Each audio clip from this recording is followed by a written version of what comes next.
Hi అండి. Welcome back to spicy Ameela channel. కథలో ఊహించని మలుపు. సూరజ్ ఎవరో కాదు, పారిజాతం మీద పగ తీర్చుకోడానికి వచ్చిన సైదుల కన్న కొడుకు. మరి ఇదంతా ఎలా జరగబోతుంది? అసలు ఏ విధంగా పారిజాతంపై పగ తీర్చుకోడానికి వచ్చాడు? అసలు ఏం జరిగిందో తెలుసుకోవాలనుకుంటే వీడియోని చివరి వరకు మిస్ కాకుండా చూసేయండి. జోష్న నిజస్వరూపం బయటపడాలని కోరుకునేవాళ్లు వెంటనే మా వీడియోనైతే లైక్ చేయడం మాత్రం మర్చిపోకండి. ఈలోగా ఇక్కడ జోష్న అయితే తన తాతయ్య దగ్గరికైతే వస్తుంది. ఏంటి తాతయ్య ఇదంతా, ఇంత పెద్ద వర్క్ నేను ఎలా చేయగలను? ఏంటి చేయకపోతే ఏం చేస్తావు? దీప దగ్గర నువ్వు వర్క్ చేస్తున్నావు, దీప పని నువ్వు చేయాల్సిందే, అది నీ బాధ్యత కూడా. అది కూడా చేయకపోతే ఆఫీస్ వదిలి వెళ్ళిపో అని చెప్పేసి అనేస్తాడు ఖరాఖండిగా శివనారాయణ అయితే. ఇక అలా మాట్లాడే మాటలు విని ఏంటి తాత ఇంత ఆవేశంగా ఉన్నావేంటి అని కార్తీక్ అడుగుతూ ఉంటాడు. ఏం చేయమంటావురా, అసలు ఆ దక్షిణామూర్తి వచ్చి నా బుర్రంతా పాడు చేసేశాడు. అతని గురించి ఎందుకు తాత ఎక్కువసేపు ఆలోచిస్తావు? అయినా ఇక్కడికి వచ్చి మాట్లాడినంత మాత్రాన మన సంస్థకి వచ్చిన నష్టమేమీ లేదు. అతను బ్రాంచెస్ పెట్టుకున్నంత మాత్రాన మనకి ఉన్న నష్టమూ లేదు. మనకున్న బ్రాంచుల్లో ఏవీ కూడా లాస్ అయితే రావు. ఆ భయం నాకు లేదు. ఇన్నాళ్ళ నా సామ్రాజ్యంలో ఓటమి అనేది నాకు లేదు. కానీ వీడు మళ్ళీ ఎందుకు కథలోకి వస్తున్నాడా అని ఆలోచిస్తున్నాను అంతే, అంతకు ముంచి ఏమీ లేదు అని శివనారాయణ అంటూ ఉంటే, తాత దీని గురించి నువ్వు ఎక్కువగా ఆలోచించవద్దు, ఖచ్చితంగా ఏదో ఒకటి చేద్దాం. అతను మన ముందుకు వచ్చే ప్రతిసారి ఎందుకు వస్తున్నాడో, అసలు ఎందుకు ఇదంతా చేస్తున్నాడో నేను తెలుసుకుంటాను. నువ్వు దీని గురించి టెన్షన్ పడి మనసు పాడు చేసుకోవద్దు తాతయ్య అని చెప్పేసి అంటూ ఉంటాడు. ఇక కార్తీక్ అయితే శివనారాయణతో. శివనారాయణ సరేరా, నువ్వు చూసుకుంటావనే ధైర్యం నాకైతే ఉంది. కానీ జోష్న గురించి నీకు తెలుసు కదా, జోష్న ఎప్పుడు ఎలా ఆలోచిస్తుందో తెలీదు, ఎప్పుడు ఎవరితో చేతులు కలుపుతుందో తెలీదు. పైగా ఇప్పుడు జోష్నకి ఆఫీసులో పెద్ద గొప్ప స్థానం కూడా లేదు. పైగా ఇక్కడికి వచ్చిన వెంటనే అతను ఏమన్నాడో నువ్వే విన్నావు కదా. విన్నాను తాత. అలా అని జోష్నకి ఎలాంటి అవకాశం మనం ఇవ్వకూడదు. అది నా మనవరాలే, కాదని అనడం లేదు. కానీ మన లక్షణాల కన్నా దానికి పారిజాతం లక్షణాలే ఎక్కువగా కనిపిస్తున్నాయి. పారిజాతం పెంపకంలో పెరిగింది కాబట్టి అచ్చం పారిజాతం లాగానే ఆలోచిస్తుంది. అందుకే కాస్త భయపడాల్సి వస్తుంది అని అంటూ ఉంటాడు. లేదు తాత, జోష్న విషయం నేను చూసుకుంటాను.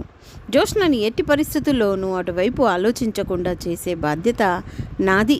అందుకే కదా జోష్నకి వర్క్ అనేది అప్పచెప్తే జోష్నకి మరో ఆలోచన రాకుండా ఉంటుంది. ఆ వర్క్ చేసేసరికి మరో వర్క్ తన తలపై పడుతూ ఉంటే తనకి తప్పు చేయాలనే ఆలోచన, అసలు ఏదైనా ఆలోచించడానికి టైం కూడా ఉండదు. కాబట్టి తన ఆలోచనలు కాస్త మారడానికి ప్రయత్నమైనా జరుగుతుందని చెప్పి ఈ ప్రయత్నం చేస్తున్నాను అని అంటాడు కార్తీక్. సరేరా, ఏం చేసినా జోష్నలో మార్పు తీసుకొచ్చి మీ అత్త మొహంలో సంతోషం చూడాలి అనుకుంటున్నాను. మళ్ళీ ఈలోగా ఈ టెన్షన్ గురించి మీ అత్తకి చెప్తే తను కంగారు పడుతుంది. ఈ విషయాలేమీ అత్త దగ్గర చెప్పవద్దు తాత, మళ్ళీ అత్త కంగారు పడుతుంది. సరేలే, ఏం చెప్పలేవు అని చెప్పేసి అక్కడి నుంచి అయితే వెళ్ళిపోతాడు శివనారాయణ. ఆ వర్క్ అంతా ఎలా చేయాలో ఏంటో తాత కూడా నన్ను కొంచెం కూడా పట్టించుకోవడం మానేశాడు. ఇదంతా నా కర్మ. గ్రాని చేసిన పని ఏంటే నన్ను తలుచుకుంటున్నావా ఏంటి? నీ కారణంగానే ఈరోజు నాకు ఈ పరిస్థితి వచ్చింది. నువ్వు అనవసరంగా బావ దగ్గర నోరు జారి నిజం చెప్పేశావు. చూడు నా పరిస్థితి ఏమైందో. ఇప్పుడు నాకు ఎలా వాయింపు పడుతుందో చూసావు కదా. నేను ఇప్పుడు ఇదంతా చేయకపోతే తాత నన్ను ఊరుకోడు. అలాగే కంపెనీ నుంచి కాదు, ఇంటి నుంచే బయటికి పంపేసే పరిస్థితి వచ్చేలా ఉంది. ఏం చేస్తావు, ఇంకా చేయక తప్పదు. నీ పని నువ్వు చూసుకో, నా పని నేను చేసుకుంటాను. అసలే ఆ సూరజ్ నా బుర్ర మొత్తం పాడు చేసేసింది. పైగా మీ తాత కూడా శౌర్య దగ్గర నన్ను నేర్చుకోమని చెప్పి వెళ్ళిపోయాడు. దానికి ఇంకా అవకాశం కుదిరింది అంటూ అదో రకం పరధ్యానంలో ఉంటూ వెళ్ళిపోతుంది పారిజాతం. వెళ్ళు, అందరూ కలిసి నా జీవితంతో ఆడుకుంటున్నారు, మిమ్మల్ని ఎవ్వరినీ వదిలిపెట్టను అని చెప్పేసి జోష్న అనుకుంటూ ఉండగా, హలో మేడం గారు ఆ వర్క్ అంతా ఫినిష్ చేసి ఇంటి దగ్గరికి చేయొచ్చు, ముందు తమరింటికి వస్తారా అని సూరజ్ అడుగుతూ ఉంటాడు. ఏం చేస్తాను, తప్పదు కదా, ఇంటి దగ్గరే చేసుకుంటాను, పద వెళ్దాం అని చెప్పి ఎవరి పాటికి వాళ్ళు ఆఫీస్ నుంచి అయితే బయలుదేరి వెళ్ళిపోతారు. ఇంకా ఫైల్ అన్నీ ముందే వేసుకుని ఆ వర్క్ ఫినిష్ చేస్తూ ఉంటుంది. కొనుపాట్లకు పడుతూ తెగవ తిప్పలు పడుతూ ఉంటుంది. ఆ ఫైల్ అన్నీ రాస్తూ ఇక దాని మీద జోష్నకి మరో ఆలోచన, మరో ధ్యాస కూడా లేకుండా పోతుంది.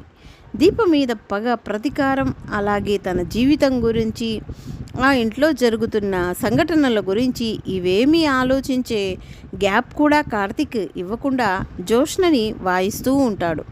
ఇది ఇలా జరుగుతూనే ఉంటుంది. ఇక్కడ చూస్తే సూరజ్ కూర్చొని ఆలోచిస్తూ ఉంటాడు.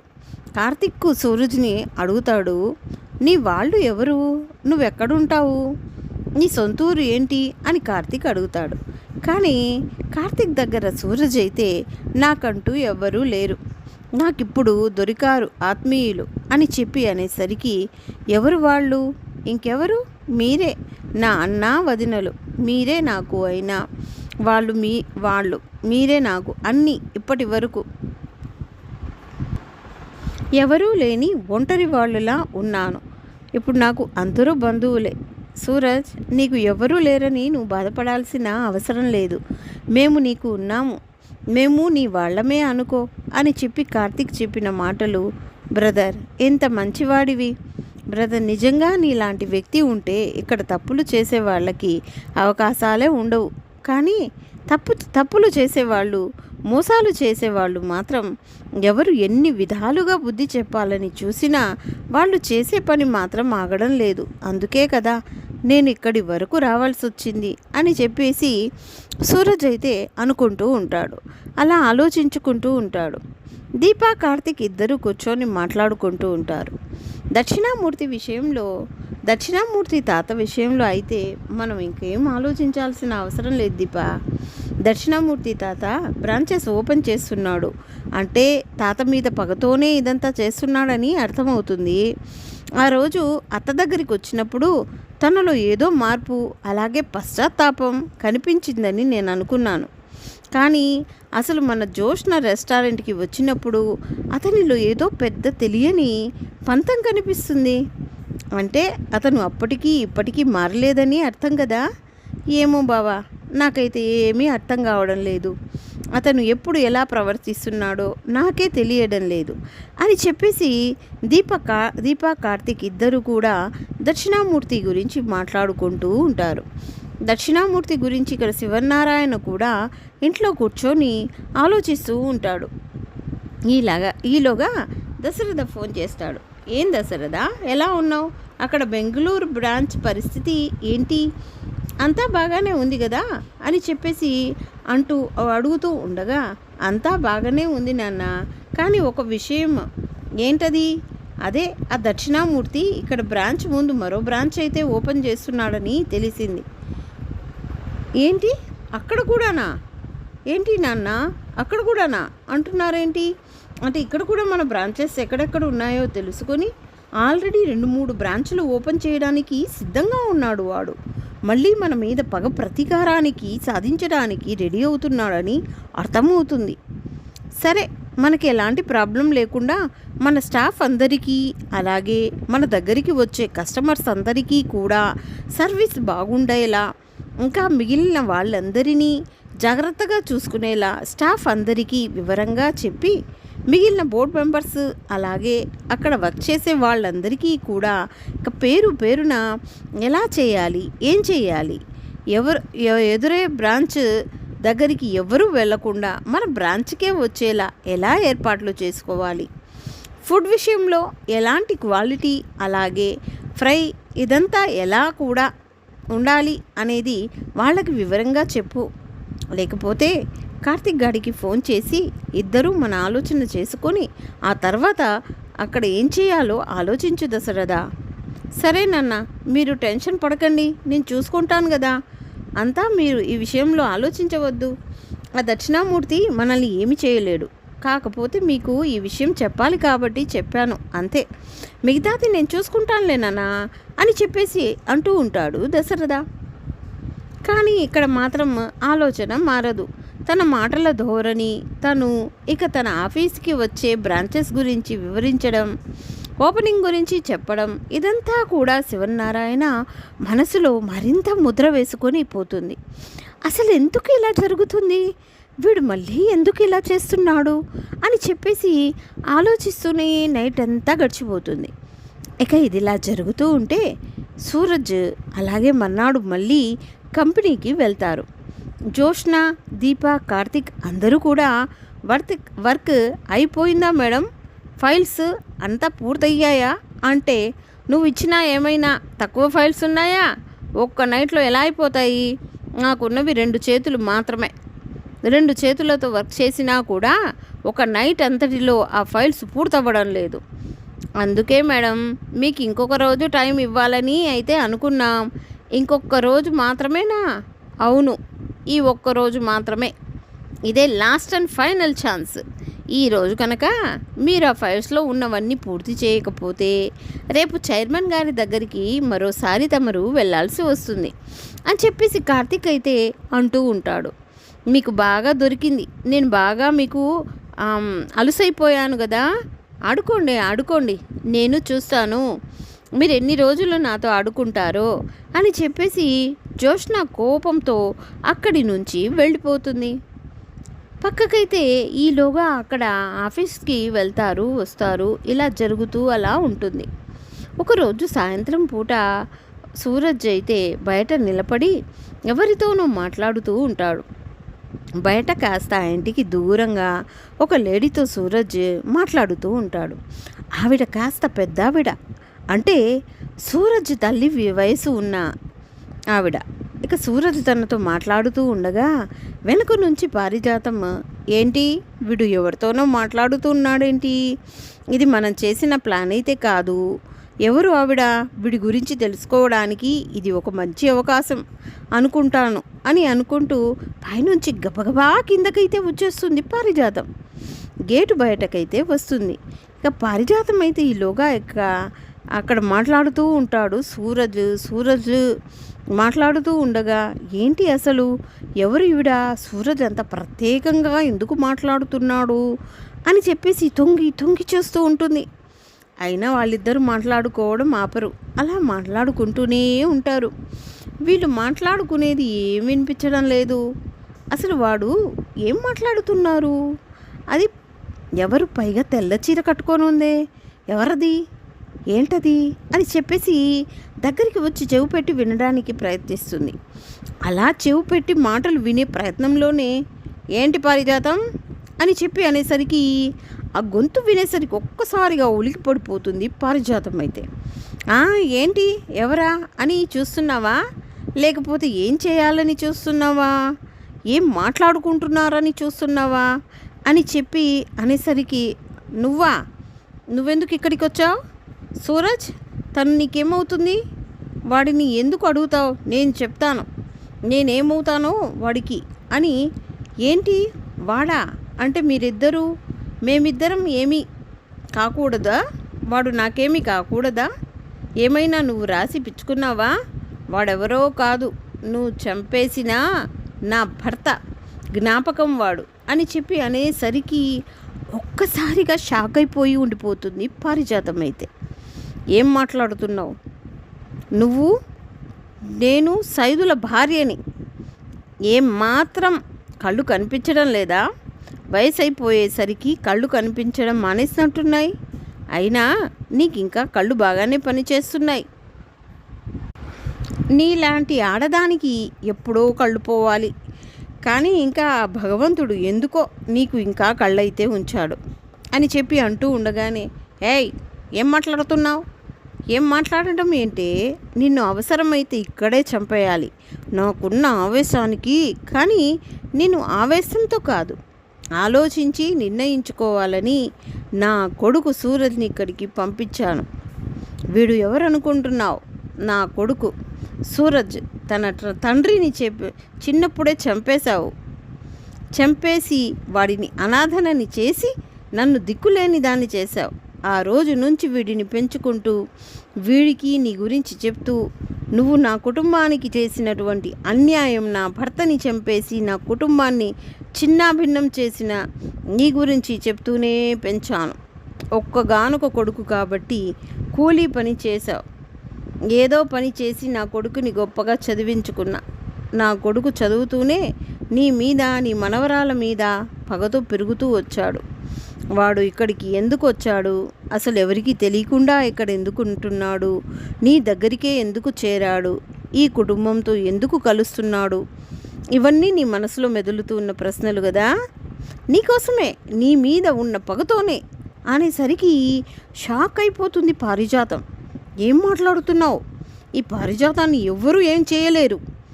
ఇప్పుడు ఎందుకు చేయలేరు? నా కొడుకు తలుచుకుంటే ఇప్పటికిప్పుడే నిన్ను చంపేస్తాడు. కానీ వాడు కేవలం నిన్ను చంపేయడానికి రాలేదు. నువ్వు చేసిన అన్యాయానికి ఈ తల్లికి న్యాయం చేయడానికి వచ్చాడు. వాడికి వాడు న్యాయం చేసుకోవడానికి వచ్చాడు. డబ్బు కోసం ఆశపడి తప్పు చేసిన నా భర్త సైదుల్ని నువ్వు చంపేశావు. ఆ రోజు నుంచి అనాథలుగా మేమైతే పెరిగాం. వీడిక్కడికి రావడానికి అసలు కారణం నీ మనవరాలు, అదే నీ సొంత మనవరాలు జోష్నని పెళ్లి చేసుకోవడం కోసం. వీడికి జోష్నకి పెళ్లి చేసే బాధ్యత నీదే. నువ్వు నీ మనవరాలు జోష్నకి సూరజ్కి పెళ్లి చేయాలి, లేదా నీ గురించి ఇక ఇంట్లో అందరికీ చెప్పేస్తాను. అది గుర్తుపెట్టుకొని నువ్వు ప్రవర్తించాల్సి ఉంటుంది. నేను నా కొడుకుని నీ మీద పగతోనే ఇంతకాలం బ్రతుకుతున్నాం. నా భర్త చనిపోయినప్పుడే ఒంటరిదాన్నైపోయిన నేను చనిపోవాలని అనుకున్నాను. కానీ చనిపోతే నా పగ, నా కొడుకు జీవితం రెండూ ఆగిపోతాయి. అందుకే ఇప్పటి వరకు నేను చనిపోవాలని నిర్ణయించుకోలేదు. నీ మీద పగతోనే పెరిగాం. నా కొడుకు కూడా నీ మీద పగతోనే ఇక్కడికి వరకు వచ్చాడు. ఇప్పుడు నా కొడుకుని నీ మనవరాలికి భర్తగా చేయాలి. నేను నా భర్త చనిపోయిన తర్వాత నా మెడలో నల్ల పూసల్ని పోగొట్టుకున్నాను, పసుపు కుంకాల్ని వదిలేసుకున్నాను. కానీ నుదుటున్న కుంకుమ మాత్రం ఎందుకు పెట్టుకున్నానా అని నీకు ప్రశ్న రావచ్చు. నుదుట నీ మనవరాల్ని నా కొడుకు పెళ్లి చేసుకోవడానికి ఇక్కడికి వచ్చాడు. నువ్వు ఇప్పుడు ఏ కోట్ల ఆస్తికైతే నీ మనవరాల్ని వారసురాలిగా చేశావో ఆ కోట్ల ఆస్తి నా కొడుకు పేరు మీద రాయాలి. నీ మనవరాల మెడలో నా కొడుకు తాళి కట్టాలి, లేదా నువ్వు చేసిన దుర్మార్గాలన్నీ నా కొడుకు నేను కలిసి సాక్ష్యాలతో సహా బయట పెట్టేస్తాం. వీటిలో ఏదో ఒకటి నువ్వే నిర్ణయించుకోవాలి. ఏది కావాలి? నీ మనవరాల గురించి, నీ గురించి నిజం బయట పెట్టడమా, లేక నీ మనవరాల్ని నా కొడుకు సూరజ్కి ఇచ్చి పెళ్లి చేయడమా? నువ్వు మాకు చేసిన అన్యాయాన్ని చెరిపేస్తావా? రెండిట్లో ఏదో ఒకటి నీ నిర్ణయానికే వదిలేస్తున్నాను. ఇంతకాలం నా కొడుకుని నేను నీ మీద పగతోనే పెంచినాను. నా కుటుంబాన్ని నాశనం చేసి నా భర్తని చంపేసిన నిన్ను ఎలా వదిలేస్తానని అనుకున్నావు? వదిలేసే ప్రసక్తే లేదు. నీ ముందుకి నేను ఎప్పుడూ రాలేదు, కానీ నా కొడుకు నీ ముందుకి వచ్చాడు. నా కొడుకు ఏంటో, నా కొడుకు శక్తి ఏంటో ఆల్రెడీ నీ మనవరాలు చూసే ఉంటారు. చూసావు కదా నువ్వు కూడా. నా కొడుకు ఎక్కడి నుంచి ఎక్కడికి వచ్చాడో, రోడ్డు పైన జ్యూసులు అమ్ముకునే దగ్గర నుంచి నీ ఇంటి గెస్ట్ హౌస్లోకి వచ్చాడు. నీ ఇంట్లోకి రావడం వాడికి పెద్ద కష్టమేమి కాదు. కానీ నీ అంతట నువ్వే నీ మనవరాలికి వీడిని ఇచ్చి పెళ్లి చేయాలి. వీడికి నీ మనవరాలు ఇచ్చి పెళ్లి చేసి ఆస్తిని వీడి పేరు మీదకు వచ్చేలా చేస్తే నా భర్తకి, నాకు నువ్వు చేసిన అన్యాయానికి కాస్త ఇక రుణం తీర్చుకున్న దానివైనా అవుతావు. లేకపోతే నీ గురించి, నీ మనవరాల గురించి బయట పెట్టి నీ మనవరాల్ని నిన్ను బయటకి గెంటేయడానికి నేను ఒక్క క్షణం కూడా ఆలోచించను. అది గుర్తుపెట్టుకొని ఇక ముందు వీడి గురించి నిజం పెట్టాలో, వీడికి నీ మనవరాల్ని ఇచ్చి పెళ్లి చేస్తావో అది నీ ఆలోచనకే వదిలేస్తున్నాను. నా కొడుకు పగతోనే చేరాడు, పంతంతోనే ఇక్కడి వరకు వచ్చాడు. కాబట్టి ఇప్పుడు నిజం తెలిసింది. వాడెవరో తెలుసుకున్నావు కాబట్టి ఇక ముందు ఒళ్ళు దగ్గర పెట్టుకొని ప్రవర్తించు. ఇంతకాలం ఈ ఆస్తిని బాగానే అనుభవించారు కదా ఇద్దరూ కలిసి. ఇక నుంచి నా కొడుకు నా ముందు మీరు బానిసలుగా బ్రతకాల్సిందే. ఎక్కడైతే నా భర్తని బానిసని చేశావో నిజమే, ఆ ఇంటి పనివాడే నా భర్త. కానీ నా భర్త డబ్బు కోసం కక్కుర్తి పడితే నువ్వు ప్రాణాలే లేకుండా చేశావు. అందుకే నీ మీద పగ పంతంతోనే ఇక్కడి వరకు వచ్చాము అని చెప్పేసి ఎప్పుడైతే సూరజ్ కన్న తల్లి అంటూ ఉంటుందో ఆ పారిజాతం షాక్ అయిపోతూ ఉంటుంది. నా మనవరాల్ని వీడికిచ్చి ఎలా పెళ్లి చేస్తాననుకుంటున్నావు? అందుకే కదా నీకు ముందుకే చెప్పాను, అది నీ నిర్ణయానికే వదిలేసినాను అని చెప్పి పెళ్లి చేయడానికి ఏర్పాట్లే చేస్తావో, లేకపోతే నీ గురించి నిజం బయటపడిపోయే సమయం వచ్చిందని మౌనంగా ఉండిపోతావో, అది నీ నిర్ణయానికే వదిలేస్తున్నాను. కాబట్టి అతి త్వరగా నువ్వు ఏదో ఒకటి నిర్ణయించుకోవాలి. లేకపోతే మాత్రం నువ్వు నీ మనవరాలు చేసిన పనికి రోడ్డునే పడతారు. లేకపోతే శివనారాయణ గారి కోపం గురించి సైదులు చాలాసార్లు చెప్పాడు నాతో. మరి ఆయన కోపానికి, ఆయన చేతిలో ఉన్న తుపాకీకి బలి అయిపోతారో అది మీ ఇష్టం అని చెప్పి అనేసరికి ఒక్కసారిగా షాక్ అయిపోయి ఉండిపోతుంది పారిజాతం. అలా ఊహించని షాక్ అయితే పారిజాతానికి ఎదురవుతుంది. అసలు ఎప్పుడు సైదుల గురించి, సైదులకి ఒక కుటుంబం ఉంది అనే ఆలోచన కానీ, సైదులను చంపేసిన తర్వాత ఇక్కడితో ఆ కథ ముగిసిపోయింది అనుకున్న పారిజాతం సైదుల కొడుకు సూరజ్ రూపంలో తన కళ్ళ ముందుకి రావడం, తన మనవరాలనే సైదుల కొడుక్కి ఇవ్వవలసిన పరిస్థితి రావడం అనేది చాలా పెద్ద షాక్ అయితే ఎదురవుతుంది. ఏం చేయాలో అర్థం కాని అయోమయ పరిస్థితిలో వాళ్ళు నోరు మూయించడానికి సూరజ్ తెలివితేటలు ఆల్రెడీ చూసింది. సూరజ్ని ఏమీ చేయలేడు. ఇప్పుడు జోష్ననిచ్చి పెళ్లి చేసే పరిస్థితి కాదు. ఏం చేయాలో దిక్కుతోచని స్థితిలో ఉండిపోతుంది ఇక పారిజాతం అయితే. అలా సూరజ్ కన్న తల్లి రాకతో పారిజాతానికి దిమ్మ తిరిగి షాక్ అయితే ఎదురవ్వబోతుంది. మరి పారిజాతం ఏం నిర్ణయించుకుంటుంది? సూరజ్ అలాగే జోష్నల పెళ్లి చేస్తుందా, లేకపోతే నిజం బయటపడిపోబోతుందా? అసలు పారిజాతం ఎలాంటి నిర్ణయం తీసుకుంటుంది, ఏం జరిగిపోతుంది అన్నది రాబోయే కథలో అయితే తెలుసుకుందాం. మరి కథలో ఇలాంటి ఊహించని మలుపు ఏదో ఒకటి తిరగబోతుంది. మరి ఖచ్చితంగా ఇలాగే అయితే జరగబోతుంది. అలానే జరగాలని మీరు కోరుకుంటున్నారా? అయితే వీడియోని తప్పకుండా లైక్ చేసేయండి. మన ఛానల్ని అయితే సబ్స్క్రైబ్ చేసుకోవడం మర్చిపోకండి. మీరిచ్చే ఒక లైక్ మాకెంతో సపోర్ట్గాను మరియు ఎంకరేజ్మెంట్గాను ఉంటుంది. మరి నెక్స్ట్ వీడియో కోసం సబ్స్క్రైబ్ చేసుకోవడం మాత్రం మర్చిపోకండి. Thanks for watching.